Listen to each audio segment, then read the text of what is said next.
Bonjour à tous, j'espère que vous allez bien. Aujourd'hui, on se retrouve pour une vidéo très spéciale puisque on va fêter ensemble le cap des 5000 abonnés qui a été franchi il y a quelques semaines sur ma chaîne.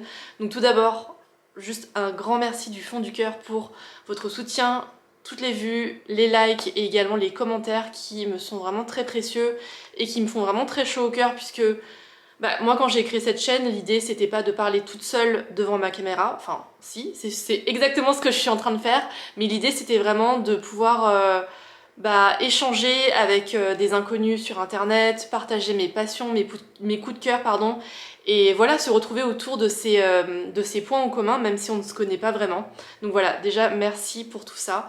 Je vous ai proposé dans ma vidéo la semaine dernière et également sur Instagram de me poser toutes les questions que vous vouliez. Et donc aujourd'hui je vous propose une vidéo foire aux questions. C'est la deuxième que je fais sur ma chaîne. Et à cette occasion, j'organise mon tout premier concours. Alors soyez indulgents, c'est la première fois que je fais ça. Je ne sais pas encore comment je vais l'organiser. Probablement à l'aide d'un questionnaire Google. Évidemment, je vous expliquerai tout en barre d'infos.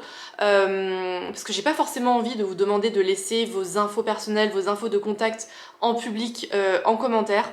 Donc voilà, je vous expliquerai tout par écrit en barre d'infos et je vous ai concocté un lot qui est d'ailleurs pas tout à fait définitif, mais je peux vous montrer quelques exemples des produits qui le constitueront. C'est un lot qui, j'espère, est un peu à l'image de ce que je vous propose en vidéo. Donc évidemment, il y aura du parfum.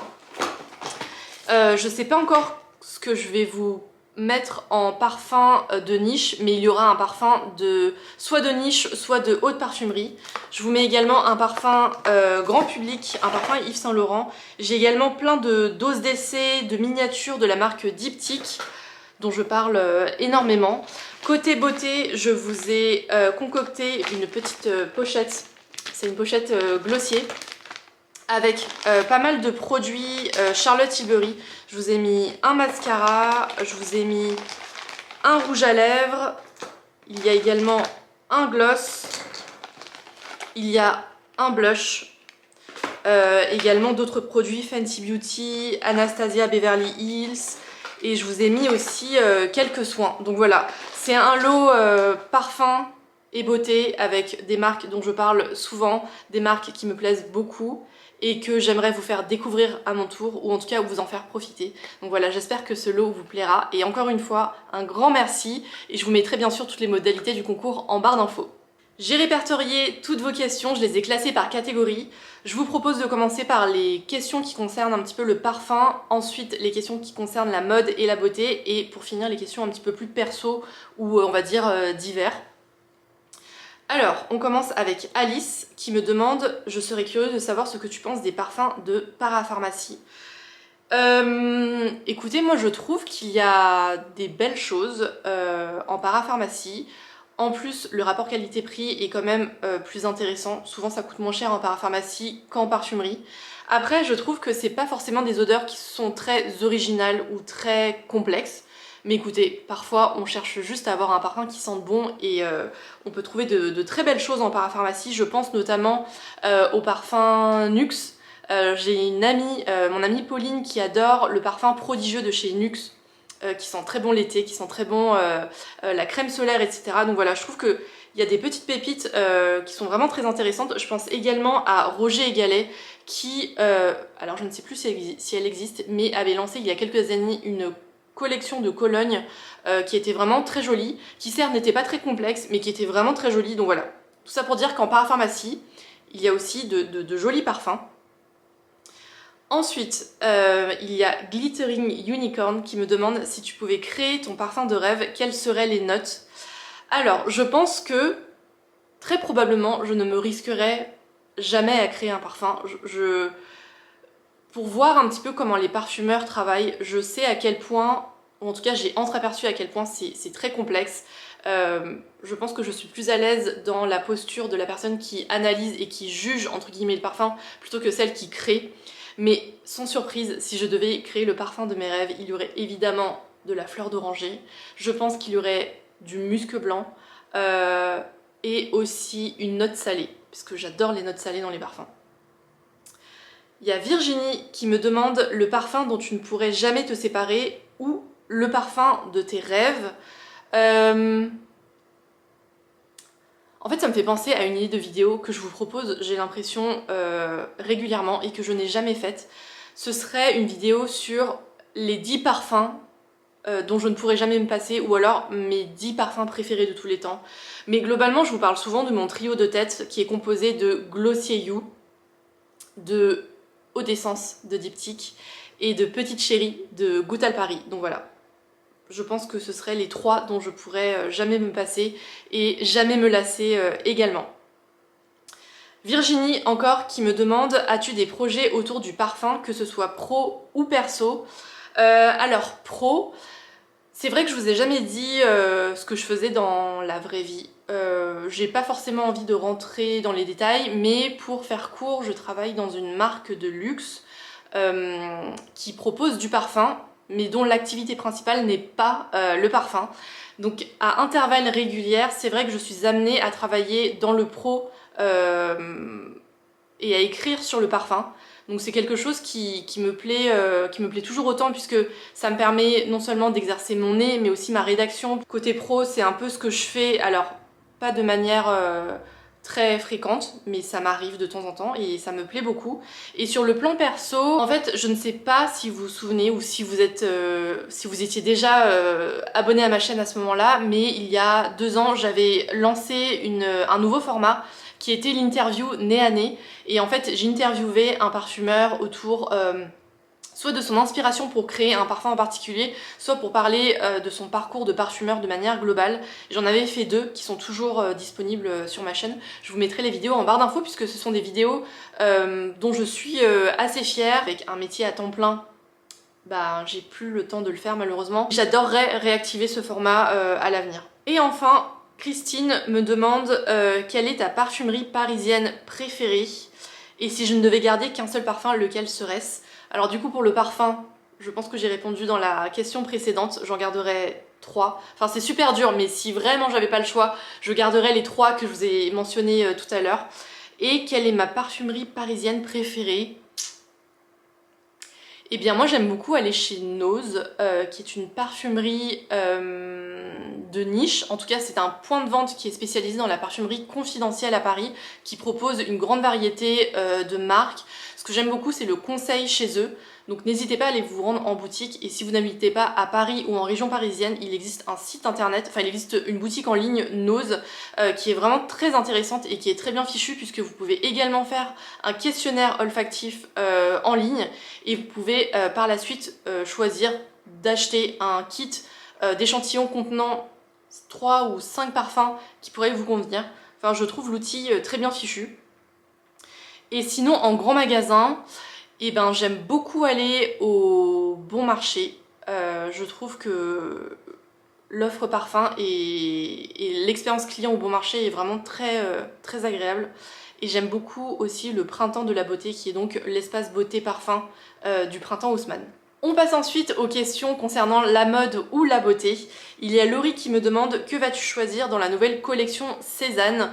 Alors, comme à chaque lancement de collection, à chaque début de saison, je vous prépare une vidéo sur mes coups de cœur, les pièces que j'ai repérées dans la nouvelle collection automne chez Cézanne. Mais en fait, j'attends que la marque sorte d'autres volets de sa collection automne-hiver, puisque, pour être tout à fait honnête, pour l'instant, je n'ai aucun coup de cœur. Alors, tant mieux pour mon compte bancaire. Je ne me plains pas, mais c'est vrai que les premiers volets de la collection automne que la marque a dévoilé il y a quelques semaines me laisse un peu perplexe. J'ai l'impression que la marque prend un virage au niveau du style, dans le sens où il y a quelques années, alors enfin c'est ma perception, mais j'ai l'impression qu'il y a quelques années, Cézanne s'est fait connaître pour toute sa gamme de vêtements à la fois élégants et intemporels. C'était des choses qui étaient pas classiques, mais intemporelles, dans le sens où c'était pas forcément inscrit dans une tendance en particulier. Et là, j'ai l'impression qu'elle prend petit à petit le chemin inverse, puisque ça fait depuis quelques mois, je dirais depuis la dernière collection printemps-été, où il y a davantage de motifs, davantage de couleurs très franches, très vives, et pas forcément portables au quotidien, en tout cas pas dans mon quotidien à moi. Et du coup voilà, j'ai l'impression qu'il y a beaucoup plus de pièces fortes maintenant au détriment de pièces un petit peu plus sobres, un petit peu plus classiques. Et moi, c'est ce que je préférais chez Cézanne. Donc pour l'instant, j'ai pas de coup de cœur. Dites-moi en commentaire ce que vous pensez des premiers lookbooks de cette saison. Mais pour l'instant, voilà. Je compte pas forcément acheter grand-chose dans l'immédiat. Il y a Manu qui ne me pose pas une question, mais qui, je pense, me laisse une suggestion, qui est de faire davantage de vidéos mode, vêtements ou sacs. J'ai l'impression que j'en fais déjà pas mal. Avant, j'ai essayé de faire 50% de vidéos parfum, 50% de vidéos mode, beauté, lifestyle. Là, j'ai l'impression que je fais un peu moins de vidéos parfum et un peu plus de vidéos concernant le reste. Mais écoutez, si vous aussi vous partagez l'avis de Manu, dites-le moi en commentaire. Et dites-moi aussi si vous avez des idées de vidéos, des suggestions, des marques sur lesquelles vous aimeriez avoir mon avis, etc. Je serais ravie de prendre note de toutes vos idées de vidéos. Il y a Man dit, me demande depuis quand es-tu passionné de mode? Y a-t-il eu un déclencheur? Alors oui, il y en a eu un, puisqu'en fait quand j'ai commencé à vouloir devenir journaliste, la première spécialisation que j'avais en tête quand je suis rentrée en école de journalisme, c'était devenir journaliste mode. Et ça vient de ma passion pour les vêtements, pour la mode, pour les tendances de mode, pour l'histoire des maisons et des marques, etc. Ça fait très longtemps que je m'intéresse à ce sujet, depuis que je suis adolescente. Et en fait, tous mes premiers stages, quand j'ai commencé à faire des stages en journalisme, étaient sur la mode, puisque mon tout premier stage était chez mademoiselle.com. Je ne sais pas si vous connaissez ce site internet. C'était un média, enfin c'est toujours un média en ligne, mais je crois qu'il ne se porte pas très bien. Bref, en tout cas, à l'époque où il a été créé, c'était un peu le tout premier pure player féminin, et j'étais très contente d'avoir contribué à mon échelle à la naissance et au développement de mademoiselle.com. Donc voilà, c'était mon tout premier stage et j'écrivais des articles mode et beauté. Et ensuite, j'ai également fait un stage chez Glamour, où j'ai écrit des articles pareils, mode, beauté et people sur le site de Glamour France. Ça a été, je pense, l'une de mes expériences, on va dire, fondatrices, puisque non seulement j'ai beaucoup appris, j'ai pu découvrir l'envers du décor d'un grand magazine féminin, et j'ai aussi eu la chance d'avoir eu des mentors et des maîtres de stage qui étaient hyper exigeante, hyper formatrice et hyper bienveillante. Voilà, je vais pas vous dérouler tout mon CV, mais ensuite j'ai fait d'autres expériences en mode également. Et puis en fait, il y a eu un petit pivot quand je suis rentrée en école de journalisme, où j'ai un peu élargi le champ des possibles, où je me suis spécialisée en journalisme économique, etc. etc. Mais du coup, la mode s'est éloignée dans mon parcours professionnel, mais reste un centre d'intérêt très important dans ma vie perso. Il y a Caroline qui est une copine dans la vraie vie et qui s'est prêtée au jeu de la FAQ, donc je t'embrasse si tu passes par là, qui me pose deux questions. La première, c'est tes coups de cœur mode pour la rentrée. Écoutez, pour l'instant, comme vous le voyez à ma tenue, il fait encore assez beau et assez chaud, donc je suis pas encore dans le mood automne, les mailles qui reviennent, etc. Donc j'ai pas trop encore pensé à la rentrée, d'autant plus que je pars en vacances dans 10 jours. C'est mes grandes vacances à nous, puisqu'on n'est pas parti cet été.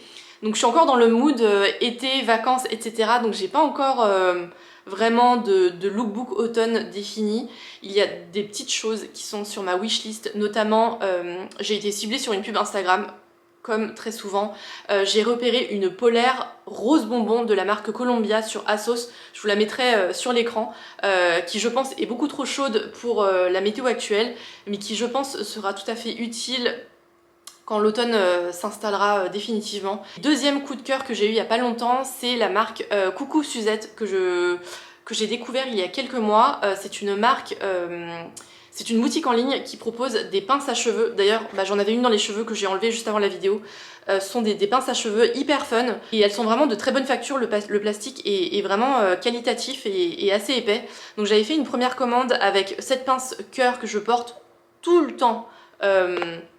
tout le temps. Et j'avais également commandé une deuxième pince avec un lapin qui est trop chou aussi. Et la marque a lancé il y a quelques jours une collection autour de...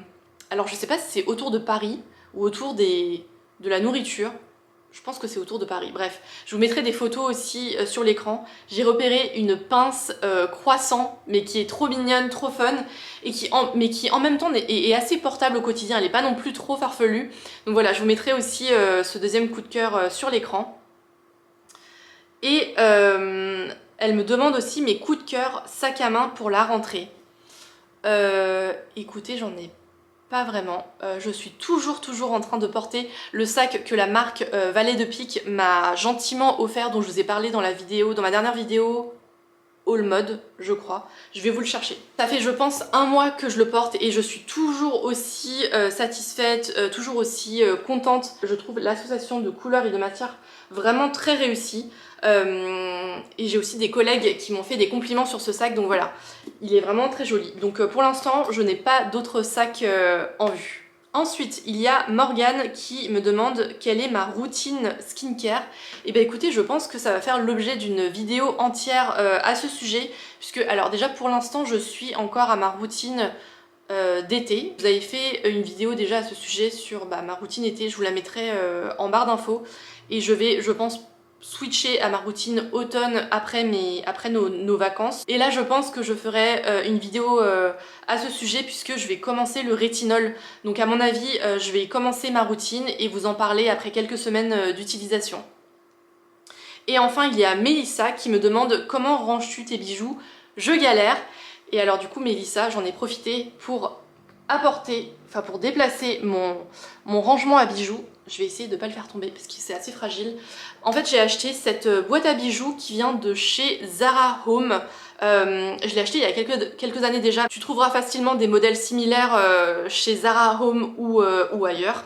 C'est une boîte qui est assez lourde, mais assez qualitative. Il y a le premier niveau avec un couvercle qui se lève qui est très pratique pour avoir en fait tous les bijoux que j'utilise, que je porte au quotidien. C'est assez facile d'accès. Je vais essayer de rien renverser. Et pour les bijoux que j'utilise moins souvent, et c'est là aussi où je range tous mes pochons qui me servent quand je pars en week-end, en voyage, il y a aussi un tiroir qui est très bien fichu. Et d'ailleurs, l'une de vous, alors pas dans cette foire aux questions, mais sous une vidéo ou en message privé sur Instagram, m'avait suggéré de faire une vidéo sur ma collection de bijoux. Dites-moi si c'est un thème qui pourrait vous intéresser et voilà, je noterai vos avis à ce sujet. Il restait une dernière question concernant la mode et la beauté de la part de Kamsa. As-tu des budgets définis à l'avance pour les parfums, la beauté et les fringues? Alors non, j'ai pas forcément de budget défini à l'avance. Évidemment, je fais selon mon reste à vivre du mois en cours, mais je me fixe pas de budget dans le sens où, en fait, dans ma tête, je me dis si j'alloue, par exemple, 100 € par mois à la beauté, et ben c'est comme si je me disais il faut dépenser ces 100 € dans la beauté sans forcément que j'en ai besoin ni l'envie. Donc voilà, j'essaie de pas forcément me fixer de budget dans ce sens-là, mais évidemment que quand j'achète soit des vêtements, soit des parfums, soit de la beauté, ce sont des dépenses que je réfléchis mûrement, puisque vous le savez comme moi que les cosmétiques, les parfums, ça coûte de plus en plus cher. Les parfums, c'est maintenant un délire, je trouve que voilà, on atteint des sommets, ne serait-ce que dans la parfumerie grand public, et c'est quelque chose que je déplore totalement, puisque ça devient vraiment des produits de luxe. Bref, tout ça pour dire que à chaque fois que j'ai envie de m'acheter quelque chose, j'y réfléchis beaucoup et si possible longtemps. J'essaye de ne pas faire d'achat d'impulsion, ça m'arrive mais j'essaie d'en faire le moins possible. Et voilà, je réfléchis plus dans ce sens-là plutôt que de me dire voilà, j'ai tant d'euros à dépenser pour telle catégorie de produits. Et enfin, on passe aux questions un petit peu plus perso ou que j'ai pas réussi à catégoriser. Tout d'abord, il y a Colline qui ne me pose pas de questions, qui me dit juste pas de questions, j'adore ton compte YouTube, découverte récente. Merci beaucoup Colline. En fait, j'avoue que je suis pas une très bonne abonnée dans le sens où je ne laisse jamais de commentaires, je n'essaye jamais de rentrer en contact avec les personnes, les créateurs de contenu que je suis. Donc ça me fait d'autant plus chaud au cœur quand vous avez le réflexe ou que vous prenez le temps de m'envoyer un gentil message. Enfin, ça me fait très très plaisir. Donc merci beaucoup Colline. Il y a Petite Le Bihan, qui s'appelle Cécile en vrai je crois, qui me demande comment as-tu rencontré ton chéri, j'adore ce que tu fais, merci beaucoup. Il me semble que j'ai déjà répondu à la question dans ma première FAQ. Si ce n'est pas le cas, j'ai rencontré mon chéri sur internet, comme beaucoup de couples de ma génération. J'ai pas été très chanceuse en amour, mais écoutez, le destin m'a récompensée bien plus tard. J'ai rencontré mon chéri sur une appli de rencontre qui je crois n'existe même plus, mais qui avait un concept très intéressant. L'appli s'appelait Once, et le logo c'était, je me souviens, une grenouille avec une couronne. Et l'idée, en fait, à l'inverse de Tinder, c'était que l'appli vous proposait un match potentiel par jour, donc une personne, un profil qui pouvait vous intéresser. Je crois que c'était basé sur soit des algorithmes, soit l'IA, je ne sais plus, mais en tout cas on vous poussait un profil. Et en fait, vous choisissez soit de swiper à gauche, soit de swiper à droite selon votre intérêt. Et ça s'arrêtait là. Donc ce qui était vraiment très bien pensé, c'était que vous passiez pas votre journée sur l'appli à swiper à droite ou à gauche de manière indéfinie. Et puis bah un jour, je suis tombée sur mon chéri. Et j'ai eu le coup de foudre pour lui. Ça fait presque 8 ans qu'on est ensemble maintenant. Et voilà, je suis très contente d'avoir rencontré l'amour de ma vie. Comme ça, je suis très chanceuse et très contente de l'avoir dans ma vie. Bref. Il y a Virginie qui me pose 2 questions. Virginie, tu me lances sur un sujet, j'ai envie de garder cette vidéo la plus courte possible parce que je sais que je suis très bavarde, mais là tu me lances sur un sujet sur lequel je pourrais parler des heures, qui est la nourriture. Virginie me demande le plat dont tu ne pourrais jamais te passer et ma destination culinaire préférée. Difficile de choisir, j'adore manger coréen. En fait, déjà j'adore la nourriture asiatique en général, de par mes racines. J'aime beaucoup la nourriture chinoise, j'aime beaucoup la nourriture coréenne, et j'aime beaucoup la nourriture japonaise également. Ce sont 3 pays dans lesquels j'ai eu la chance de voyager, et à chaque fois je me suis régalée. J'aime beaucoup la cuisine italienne évidemment. Quand je vais en Italie, à chaque fois, c'est un régal. J'aime beaucoup la nourriture française aussi. J'aime beaucoup la nourriture de nos terroirs aussi. J'aime beaucoup le bœuf bourguignon. J'adore la flamencuche. J'aime beaucoup l'andouillette. J'adore le pâté en croûte. J'adore la raclette. Bref, Virginie, t'as compris. J'adore la nourriture. Et sa deuxième question, c'est le pays qui te ferait rêver pour des vacances ou pour y vivre. Alors, pour des vacances, à la fin du mois, avec mon chéri, on part en Namibie. C'est ma toute première fois en Afrique. C'était un rêve de faire un safari. Donc voilà, je pense que ça va être un très beau voyage. J'espère que ça va être un très beau voyage. J'ai prévu un vlog à mon retour. J'ai adoré partir en Équateur l'an dernier également. Je pense que ça fait partie de mes voyages les plus marquants. Je vous avais fait des vlogs aussi, donc je vous les mettrai en barre d'infos. Et pour y vivre, écoutez... En fait, avec mon chéri, on se pose de temps en temps la question de est-ce que on s'expatrierait pas. Moi, j'aime beaucoup les États-Unis, j'aime beaucoup New York. Alors, j'aime beaucoup New York pour y voyager. Je ne sais pas si sur le long terme, c'est une ville ou un pays dans lequel je me sentirais bien de manière... Enfin, si je m'y installais définitivement. Et j'aime beaucoup l'ambiance de l'Asie aussi. J'aime beaucoup l'esprit qui règne au Japon notamment. Donc voilà. Et sur ma bucket list, qui est longue comme le bras, puisque j'adore également voyager, eh bien je suis jamais allée sur une île type paradisiaque, vous savez, les îles un peu lune de miel, etc. On m'a dit beaucoup de bien de la Réunion. Mon chéri y est allé juste avant de me rencontrer et il avait adoré. Et il aimerait beaucoup y retourner, donc la Réunion, la Martinique, et j'aimerais beaucoup aussi la Nouvelle-Calédonie. Après c'est très loin, donc... c'est pas un voyage qu'on peut faire en claquant des doigts. Dernier grand rêve dans ma bucket list, c'est de faire un road trip dans l'ouest américain. C'est absolument pas original, mais j'aimerais beaucoup faire un road trip sur un bout de la route 66 en partant de la Californie pour rejoindre le Nevada. Donc voilà. Il y a Peggy qui m'a posé une question que j'aime beaucoup, qui est « Raconte-nous ton dernier petit bonheur. Bonne journée. Moi, hier, c'était ce coucher de soleil qui faisait un ciel tout rose. Qu'est-ce que serait mon petit bonheur aujourd'hui ?»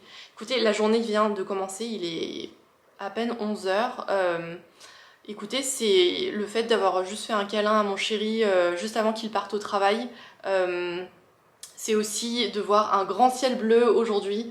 On est début septembre et il fait encore très beau. J'espère avoir un été indien cette année. Voilà, il fait un grand ciel bleu dehors, il fait très beau. Donc voilà, on va dire que c'est ça mon petit bonheur. Mais merci pour ta question parce que moi aussi j'adore les petits bonheurs du quotidien. Il y a la gentille garce qui me dit coucou et merci pour le futur concours. Comment gères-tu la ligne éditoriale et les différentes thématiques de ta chaîne? Félicitations pour ce nouveau cap. Merci beaucoup. Alors comment je gère la ligne éditoriale? Eh bien je la gère comme dans une moindre mesure, je gérais quand j'étais journaliste un sommaire de magazine, dans le sens où j'essaye d'avoir une certaine régularité, une certaine cohérence avec des thématiques qui sont récurrentes, avec des formats aussi qui sont peut-être un petit peu plus nouveaux. Donc voilà, j'essaye en fait de me mettre toujours à la place du lecteur ou de la personne du coup qui regarde mes vidéos et de se dire qu'est-ce qui pourrait les intéresser.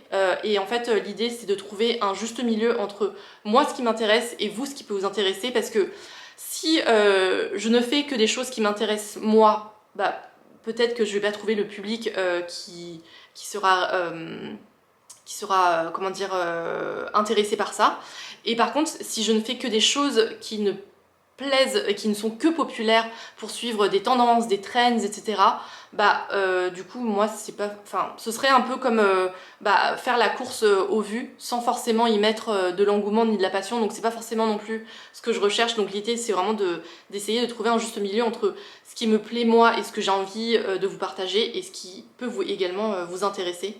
Dans un tout autre sujet, il y a Anya qui me demande « Lis-tu? Quels sont tes livres favoris ?» Idem pour les films. Alors, j'ai longtemps été une grande lectrice, j'ai fait des études littéraires, j'ai beaucoup lu, et puis à un moment j'ai arrêté. Je disais souvent j'ai pas le temps de lire, mais bon, on sait que c'est pas vrai, c'est que je prenais pas forcément le temps de lire. Et maintenant qu'on a déménagé et que j'ai un temps de trajet bien plus conséquent pour aller au bureau, du coup maintenant c'est ma... Comment dire, c'est mon créneau privilégié pour lire le matin et le soir, donc je suis très contente. Ça fait un an que j'ai repris vraiment sérieusement la lecture et que je finis vraiment des livres. Et donc oui, je lis. En ce moment, je lis La France sous nos yeux de Jérôme Fourquet, je crois. Pour la faire court, Jérôme Fourquet, c'est le directeur opinion de l'IFOP, qui est donc un institut de sondage, et en fait et il a coécrit avec un journaliste société. Et La France sous nos yeux, c'est vraiment de dresser le portrait de la France d'aujourd'hui et de montrer toutes les spécificités de chaque catégorie de population, de mettre en lumière les mutations de consommation. Je le vends super mal ce livre, mais croyez-moi sur parole, c'est un livre qui est très riche en informations, très très éclairant sur la France d'aujourd'hui, et qui en plus est pas trop chiant à lire, enfin il est pas du tout chiant à lire d'ailleurs, il est très accessible, y a une petite dose de pop culture aussi, donc voilà, je l'ai trouvé vraiment hyper intéressant. J'en suis au tout dernier chapitre et vraiment il est très très intéressant. Donc si vous vous intéressez à la France d'aujourd'hui et aux Français en fait, aux gens qui nous entourent et qui sont pas forcément du même profil socio-professionnel que nous, et ben franchement ça permet de faire un pas de côté, de sortir de sa bulle aussi, et vraiment c'est très très éclairant. Donc voilà, ça c'est le livre que je lis en ce moment, que je suis en train de finir. Et en fait je comptais vous faire une vidéo sur mes livres préférés, mes dernières découvertes, et je savais pas forcément si ça allait vous plaire, et je trouve que là c'est trop tard pour vous faire une vidéo livre pour la rentrée. J'aurais dû la faire au début de l'été, comme ça vous aurait donné des idées de lecture pour les vacances, mais je me garde ça en tête pour l'été prochain. Ah, et pour mes films préférés, alors mon chéri va rouler des yeux, mais mon film préféré de tous les temps c'est Titanic, tout simplement. Il y a Adeline qui me demande qu'est-ce qui t'a motivé à ouvrir une chaîne YouTube. Eh bien, je pense qu'il y a deux choses. La première, c'est le fait de consommer des vidéos YouTube depuis très longtemps. Je pense que j'ai commencé aux alentours de 2007-2008, donc vraiment au tout début des chaînes YouTube beauté et mode, etc. La première personne que j'ai suivie, c'est une américaine qui s'appelle Michelle Phan, que vous connaissez peut-être. Je ne la suis plus maintenant, mais elle enregistrait des millions de vues sur ses vidéos maquillage notamment, elle était vraiment très talentueuse. Donc j'ai commencé comme ça et ensuite j'ai toujours suivi énormément de youtubeuses beauté, mais pas que. Je suis également des youtubeurs lifestyle et voyage notamment. Donc voilà, j'ai toujours été une grande consommatrice de vidéos sur YouTube. Donc j'ai eu envie à un moment donné de passer de l'autre côté du miroir et de me lancer à mon tour. Et la deuxième chose qui m'a poussée à faire ça, à ce moment-là, j'ai lancé ma chaîne en 2021 je crois, c'est le fait que j'étais freelance à ce moment-là, que j'avais beaucoup de temps libre et voilà, je m'étais dit qu'il fallait aussi de faire quelque chose de constructif et d'utile avec tout ce temps libre. Donc voilà, et je ne regrette pas une seule seconde. Saïda qui me demande justement quelles sont les chaînes YouTube que tu regardes. Écoutez, je vais ouvrir tout de suite mon application YouTube puisque je sais que je vais en oublier beaucoup. Tout d'abord, je suis assidûment les vidéos de la chaîne Le Blog de Neroli puisque Marielle est une amie dans la vraie vie. Léna Situation, alors c'est la première année où j'ai suivi assidûment tous ces vlogs d'août et j'ai adoré ça. J'attendais chaque épisode avec impatience le mois dernier et d'ailleurs je suis en train de me refaire ces vlogs d'août des années précédentes. Cette fille est vraiment... non seulement elle est attachante, mais en plus elle est brillante et elle est très talentueuse. J'aime beaucoup les Auroria de Oria, qui fait des vidéos du coup sur des faits divers. C'est des longs formats, c'est des vidéos qui durent 20 ou 30 minutes. J'aime beaucoup comment elle les raconte. J'ai récemment découvert ou redécouvert Colline, que j'aime beaucoup aussi, et Impératrice Wu, que j'ai découvert d'abord sur Instagram et que je suis aussi sur YouTube. C'est très léger et rafraîchissant ce qu'elle propose. Ah, et j'ai oublié, j'aime beaucoup Alix Grousset aussi, qui fait des vidéos... alors j'aime beaucoup ses interviews de créateurs de contenu, mais j'aime aussi beaucoup toutes ses autres vidéos qui sont un peu plus lifestyle. J'aime beaucoup son contenu sur Instagram. Là, elle est partie un mois à New York cet été, et elle faisait des reels tous les jours, et voilà, c'était très rafraîchissant et très agréable à regarder. Et pour finir, il y a Caroline qui me demande est-ce que tu habites Paris même? Non, je n'habite plus Paris. Je suis née à Paris, j'ai vécu à Paris jusqu'à l'an dernier. Je suis très attachée à Paris, j'aime beaucoup la vie à Paris. C'est toujours... ça foisonne, c'est bouillonnant, il y a toujours des choses à faire, il y a toujours des expos, des animations, enfin tout est à proximité, on peut faire plein de choses à pied, aller au cinéma, aller faire ses courses, etc. Sauf qu'à un moment, c'est un rythme de vie qui est très intense et qui peut parfois être fatigant, épuisant. Il y a toujours beaucoup de monde à Paris. Donc voilà, avec mon chéri, s'est posé la question d'acheter un appartement ensemble. Et en fait, on a sauté le pas il y a quelques années en arrière, mais comme on a acheté sur plan, donc un logement neuf, on ne l'a réceptionné que l'an dernier. Donc depuis l'an dernier, on n'est plus parisien. On a déménagé, comme disent les Parisiens, de l'autre côté du périph. Et vraiment, on ne regrette pas une seule seconde. On habite voilà, dans une ville qui est plus calme que Paris, qui offre une qualité de vie et un cadre de vie qui sont vraiment très qualitatifs. C'est très calme, c'est très vert. C'est un autre mode de vie, mais qu'on aime beaucoup. Donc voilà, je ne suis plus parisienne, mais je continue de travailler sur Paris, donc je m'y rends toutes les semaines. Pardon, il me restait une question parfum qui est passée à la trappe. C'est une question de Aimier qui me dit « Hello, félicitations, dis-moi quel a été le parfum qui t'a fait le déclic du je veux apprendre à sentir ». Alors, contrairement à ce qu'on pourrait penser, c'est pas un parfum coup de cœur qui m'a donné envie d'en savoir plus sur le parfum. Ça date de l'époque où j'étais journaliste beauté et où j'ai été amenée un jour à écrire sur le parfum et à décrypter les parfums. Et en fait, je me suis rendu compte que je ne savais pas le faire, je n'avais pas les clés de lecture, de compréhension, etc.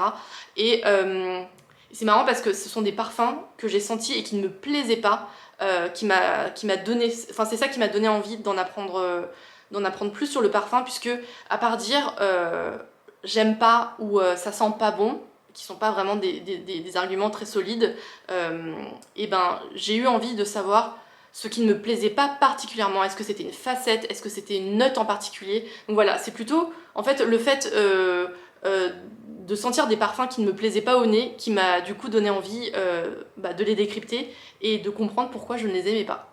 Voilà pour cette foire aux questions. J'ai très peur au montage de la durée de cette vidéo. J'espère qu'elle ne sera pas trop longue et j'espère surtout que cette vidéo vous aura plu. J'espère avoir répondu à toutes les questions. Si j'en ai oublié, je m'en excuse. N'hésitez pas à me les remettre en commentaire et je vous répondrai en direct dans la foulée. Pour le concours, évidemment, je vous invite à y participer. C'est complètement gratuit. C'est vraiment un merci du plus profond de mon cœur, de moi à vous.